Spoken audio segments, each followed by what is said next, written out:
This video is all about how we are saving one income and living off the other. Living off one income and saving the other has been a huge goal of mine for ages. We didn't start taking our finances seriously until after we had children, and my husband's company was in its early days back then, plus expensive childcare fees hasn't helped. So it's been a long journey of trying to increase our income and decrease our expenses. In this video, I'll chat about our income and how it's increased, and our expenses and how we've decreased those. My husband's income hasn't always been what it is today. In 2016 to 2017 financial year, his income was $33,675 before tax. Then $55,000 before tax, $60,000 before tax. And then in the 2019 to 2020 financial year, it was $59,000. And then in the last financial year, it was $73,000. We have recently increased my husband's income to $1,710 before tax, which is a weekly pay of $1,300. We are salary sacrificing $3 into his super to make the net pay an even $300 because I have a crazy obsession with even numbers. However, this could change because being self-employed income isn't stable, but the business is doing well lately, so hopefully we can continue to pay him this amount.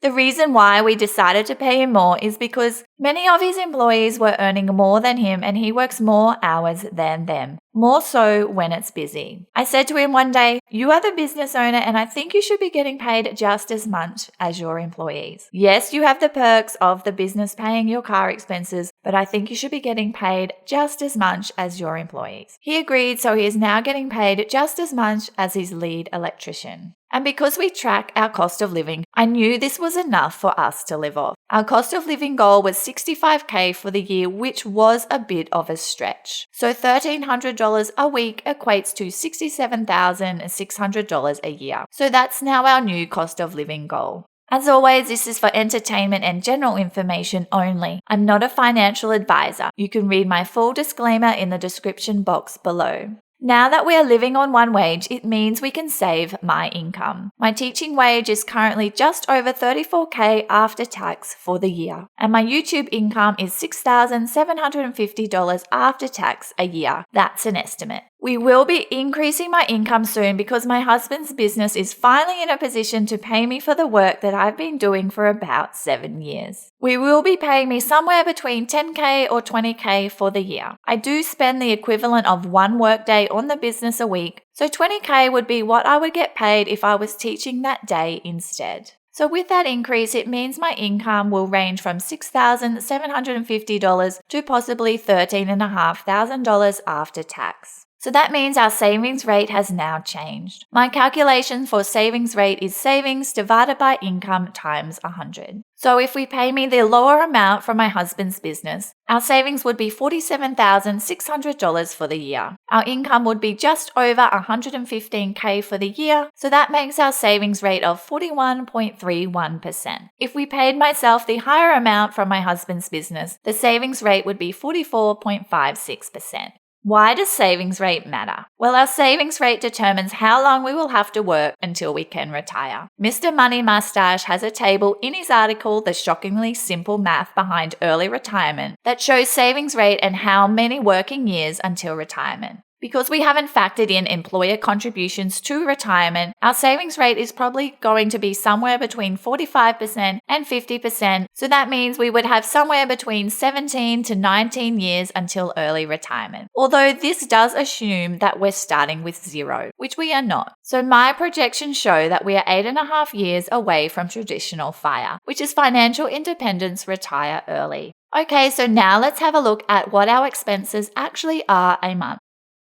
My husband's monthly wage is $5,630 a month. We spend on average $1,560 a month on our mortgage, $983 on childcare, $805 on food, $593 on bills, which is electricity, rates, water, and union fees, $526 on medical, which is higher than usual this year, $228 on gym memberships, $200 on kids' sport, and home house insurance. So that makes a total for our essential spending of $4,983 a month. So that leaves us with $647 a month for non-essential spending. This is mostly spent on eating out or added to our holiday fund. I'm really looking forward to our childcare fees decreasing next year when my eldest starts school, because that will free up about $5,000 from the budget, because that $647 a month is pretty tight. But now I'm going to share with you what we have done to reduce our expenses over the years.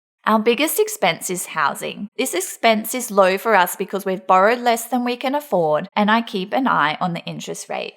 Our current interest rate is 2.49% and our monthly repayments are $1,568 or $361 a week. And with our increases to our incomes, this is only 16.33% of our combined income. We also utilize credit card points and we get a lot of points. My husband's business spends a lot and we put this on a credit card and pay it off each month. I know not everyone is in a position to be able to do that. Most of our material purchases like clothing or household items are paid for using gift cards from the credit card points. We also have Flybuys and a Coles personal credit card where we get even more Flybuys points. I use these Flybuys dollars for anything I need to purchase from Target or Kmart mostly. Most of the time it's clothing for the boys and presents for their or their friends' birthdays. And I also discovered cash rewards and shopback in the past 12 months. Although the biggest problem for me is that you don't get the cash back if you use gift cards, and we're mostly using gift cards.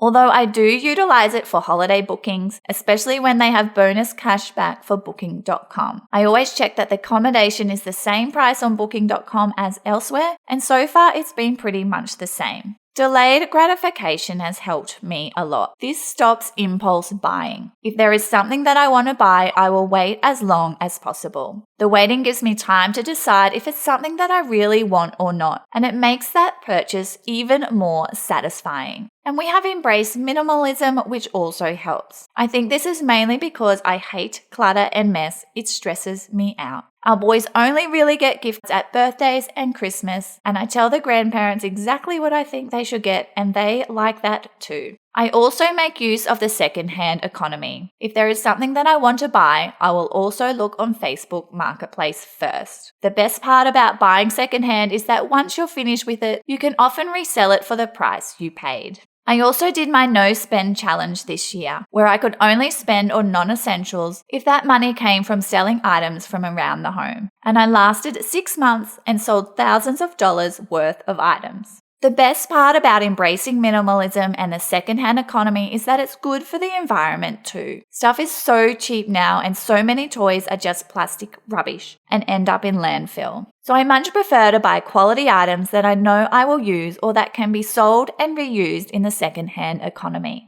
If you have any tips of what you have done to reduce your spending, please comment below. And if you're looking for even more ideas, check out the comments too. Thanks for listening. Don't forget you can also find me on Instagram and Facebook. See you next week.